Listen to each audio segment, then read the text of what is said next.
আহ্বান জনাম গাৰ্জিয়ান যিসকল আছে তেওঁলোকক আহ্বান জনাম যে নিজৰ ল'ৰা ছোৱালীক নিজৰ জীৱন যি হ'ল হ'ল নিজৰ ল'ৰা ছোৱালীক পঢ়িল নে নাই ঘৰত সময়মতে আহিল নে নাই স্কুলত সময়মতে গ'ল নে নাই তেওঁলোকে ভালকে কিতাপ পাতি পঢ়িল নে নাই স্কুলত কি নোট দিলে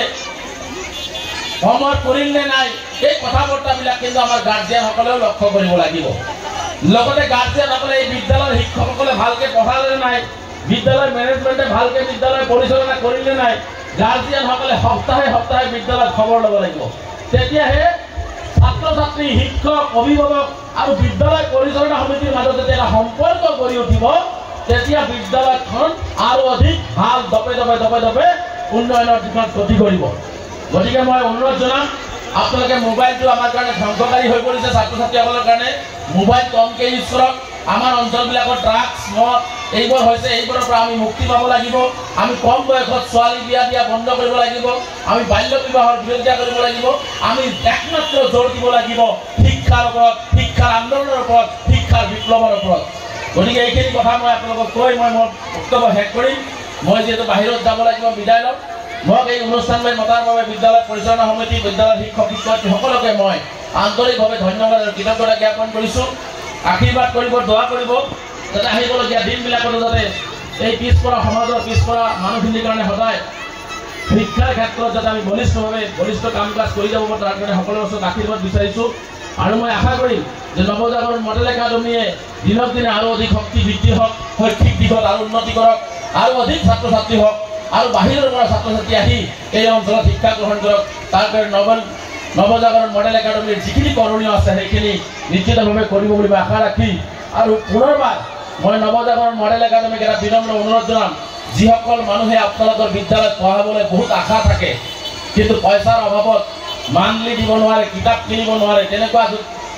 যদি ছাত্ৰ ছাত্ৰী আছে অন্তত 10জন ছাত্ৰ ছাত্ৰীক আপোনালোকে প্ৰতি বছৰে বিনামূলীয়াকৈ আপোনালোকৰ একাডেমীত এডমিশ্যন দিয়াৰ এটা ব্যৱস্থা গ্ৰহণ কৰিব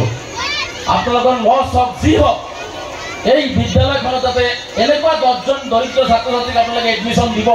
যি ছাত্ৰ যাতে বিনা পইচাত আপোনালোকৰ বিদ্যালয়ত পঢ়ি ভাল মানুহ হৈ এই অঞ্চলৰ পৰা সুনাম কঢ়িয়াই আনিব তাৰ কাৰণে মই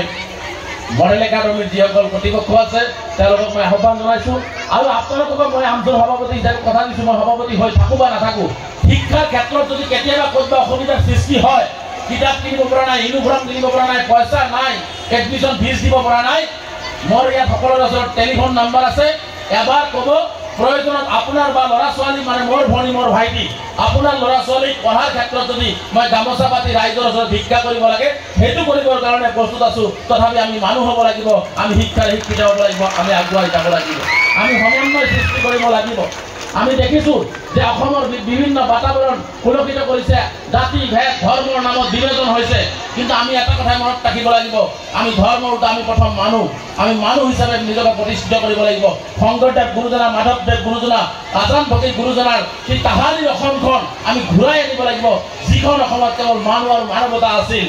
য'ত জাতি ভেদ ধৰ্ম প্ৰভাৱ এইবিলাক নাছিল সেই তাহানিৰ অসমখন গুৰুজনাৰ অসমখন আমি ঘূৰাই আনি পেলাই আমি সমন্বয়েৰে আমি ভাতৃত্ববোধেৰে বিভিন্ন জাতি জনগোষ্ঠীৰ লগত সমিল মিলেৰে আমি আমাৰ অসমখনক আমাৰ এই বঙাইগাঁও জিলাত আমাৰ ভাণ্ডাৰা অঞ্চলক আমি একেলগে হাতে হাত ধৰি আগুৱাই লৈ যোৱাৰ কাৰণে আমি সংকল্প ল'ব লাগিব এইখিনি কথা কৈ সকলোৰে দীৰ্ঘায়ু কামনা কৰি মই মোৰ বক্তব্য অজানিতে ৰৈ যোৱা ভুল ত্ৰুটিৰ মাৰ্জনা বিচাৰি পুনৰবাৰ এনেকুৱা অনুষ্ঠানত লগ পোৱাৰ প্ৰতিশ্ৰুতি ৰাখি মই মোৰ বক্তব্য সামৰিছোঁ ধন্যবাদ জয়